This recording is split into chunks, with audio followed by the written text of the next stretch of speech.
नमस्कार साथियों, आज हम एक नई किताब के साथ आपके सामने उपस्थित हैं। आज हम अदनान कफील दरवेश की किताब लानत का प्याला पर बात करेंगे। अदनान हमारे समय के एक बहुत ही महत्वपूर्ण कवि हैं।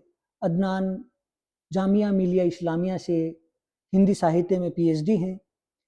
अदनान का ये कविता संग्रह आज हमारे समय में एक बहुत ही ज़रूरी पाठ की तरह हमारे सामने उपस्थित है।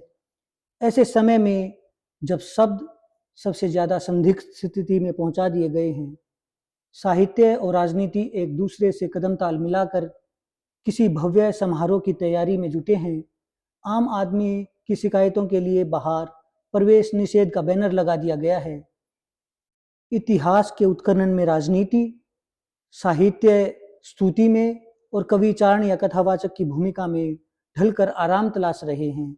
ऐसे समय में अदनान कफील दरवेश का यह संग्रह पढ़कर हमें गहरी आशा जागती है।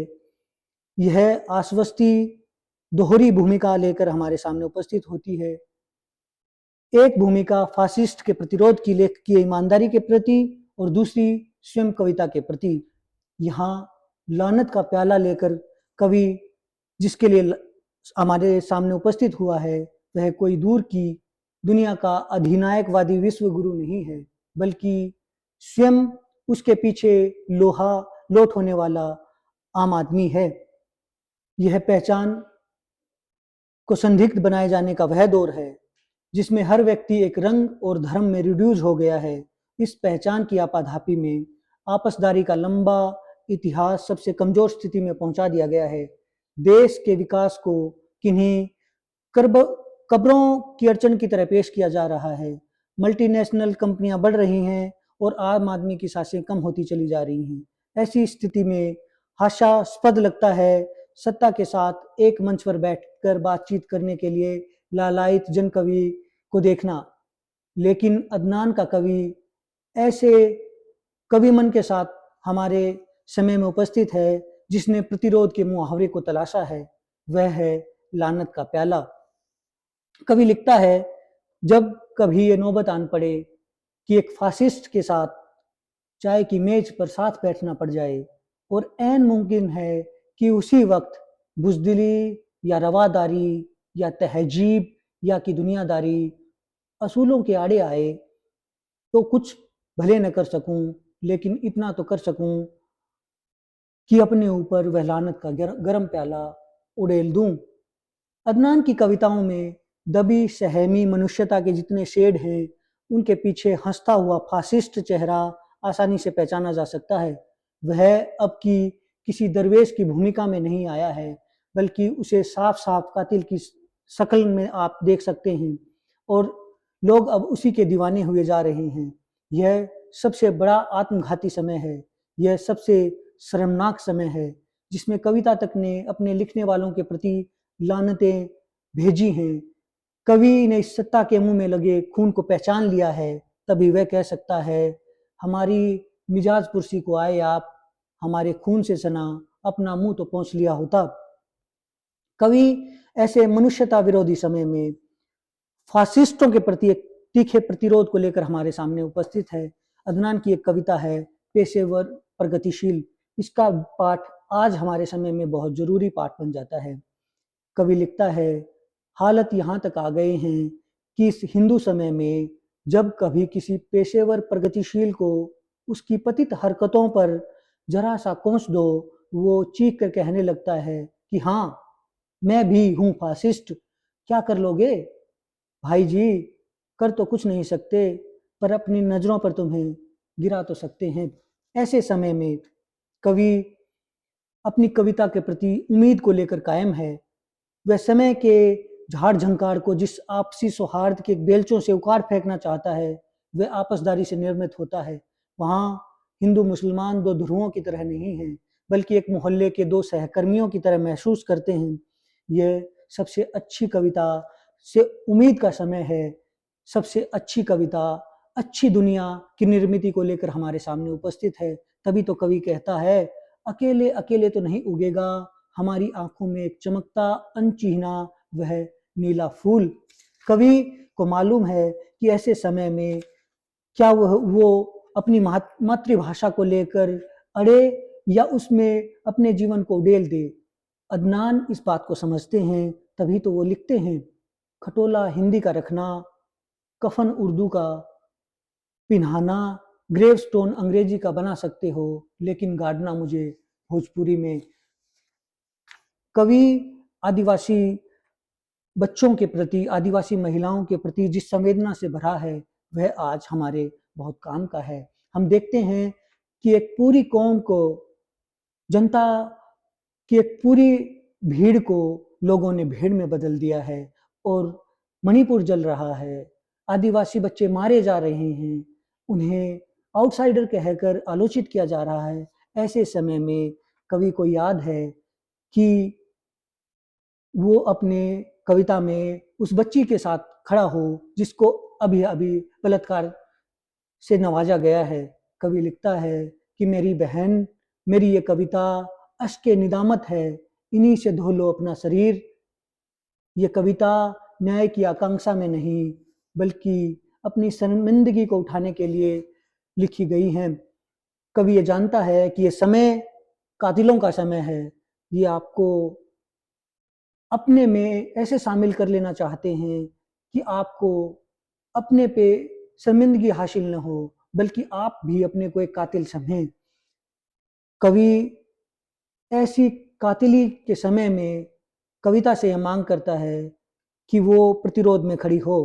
कवि एक कविता में लिखता है, इस कातिल समय में जबकि हर शख्स यहाँ बदकारी की ही जुबान बोलने लगा है, कैसी निर्दोष लगने लगी हैं बदकारियां। क्या कहा, यही रास्ता बचा है अब आगे जाने का, तो क्या चीरने ही पड़ेंगे अपने ही खेमे के सारे पर्दे, अपने ही हाथों से मिसार होंगे अब तक की यादों के नीले गुंबद। अब तो इस कातिल समय में अपने हाथों पर भी यकीन खोने लगा है। अपने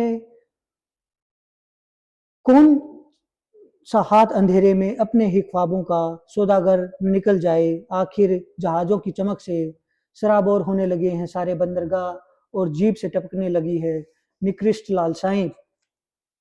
कवि ये जानता है कि वो किसके प्रतिरोध में खड़ा है। उसको मालूम है कि फासिस्ट कभी भी उसका सच्चा हितैषी नहीं हो सकता।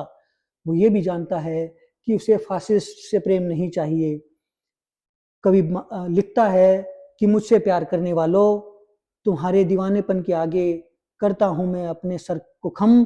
तुम करना मुझे प्यार जितना चाहो, लेकिन उससे पहले करनी होगी तुम्हें नफरत, वो भी खूब सारी, ताउम्र फासिस्टों से।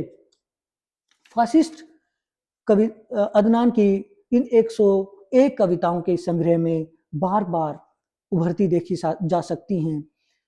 अदनान ये जानते हैं कि कविता केवल बुनियाद का पत्थर नहीं है, बल्कि कविता एक ऐसा हथियार है जिसको आप अपने अपने गिरेबान में रखकर आगे बढ़ सकते हैं, जिससे आप दुनिया से लड़ न सकें, बल्कि दुनिया में जीने का एक मादा हासिल कर सकें। तभी तो अदनान ये कह सकेंगे कि मेरी कविता एक अच्छी कविता कैसे बनेगी। अदनान ये जानते हैं, इसलिए वो लिखते हैं कि अच्छी कविता अच्छे दिनों में नहीं आएगी। वह जरूरत से नहीं, संचित अपराध बोध से लिखी जाएगी। उसमें होंगी बारीक तफसीलें। वह अचानक आधी रात सितार की तरह बज उठेगी। वह खुली छतों पर शीत की तरह उतरेगी। वह आएगी खुशबू की तरह, सिर में दर्द की तरह आएगी। वो हृदय में पीड़ा की तरह आएगी। आएगी आंख में आंसू की तरह। वह आएगी जब उसके आने का कोई भी काम न होगा। वह आएगी जब नाक से खून बह रहा होगा। वह एक चुनौती की तरह आएगी हमारी भाषा में। वह इतिहास का दुख और सभ्यता की समीक्षा की तरह आएगी। वह किसी गजा के यतीम बच्चे की तरह अपना खोया हुआ हाथ मांगेगी। और जब ऐसी कविता आएगी तो वो जानेगी कि दो लोग कैसे बना दिए गए हैं। हम कैसे एक ऐसे समय में ढाल दिए गए हैं जब हमारी आइडेंटिटी हमारे धर्म से पहचानी जा रही है। तभी एक मुसलमान को कविता से दरकिनार करके कैसे उसको विरोधी बताया जा रहा है, कैसे उसकी वतन परस्ती को कविता में मापा जा रहा है, देश में उसको कैसे आउटसाइडर बनाने की कोशिशें हो रही हैं। अदनान का कवि मन इसको जानता है, तभी तो वह लिखता है। वो अपनी कविता मुसलमान में लिखते हैं। मुसलमान सिजदे में थे जब उन्हें मुसलमान परस्त कहा गया, मुसलमान सिजदे में थे जब उन्हें गद्दार पुकारा गया, मुसलमान सिजदे में थे जब उनकी मस्जिदें मिसार की गई, मुसलमान सिजदे में थे जब उनके मदरसे जलाए गए, मुसलमान सिजदे में थे जब उनके बुजुर्गों को मजारत तोड़े गए, मुसलमान सिजदे में थे जब उनकी वतन परस्ती का सबूत मांगा गया, मुसलमान सिजदे में थे जब उनकी शहरियत के कागजात तलब किए गए, मुसलमान सिजदे में थे जब अदालतों ने अपना वक़्कार खोया, मुसलमान सिजदे में थे जब नमाज पढ़ते हुए उन पर बूटों से वार किया गया। ये कैसी इबादत है मुसलमानों की जो कभी ख़त्म नहीं होती। हमलावर बाजू पैर गोलियों फप्तियों गालियां बरसते रहे और मुसलमान सिजदे में रहे। लोग सोचते हैं ये कैसे मुसलमान हैं, लोग कहते हैं ये भी कोई मुसलमान है, लोग बातें करते हैं ये काहे के मुसलमान हैं। अदनान प्रतिरोध के ईमानदार अन्वेषण के प्रति इस संग्रह में एक स्थायी मुहावरा तलाश रहे हैं। अदनान की कविता का यह है प्रतिरोध मुख्य दरवाजा है, आइए इस दरवाजे से प्रवेश करें दूसरी ओर की महफूज दुनिया में। धन्यवाद।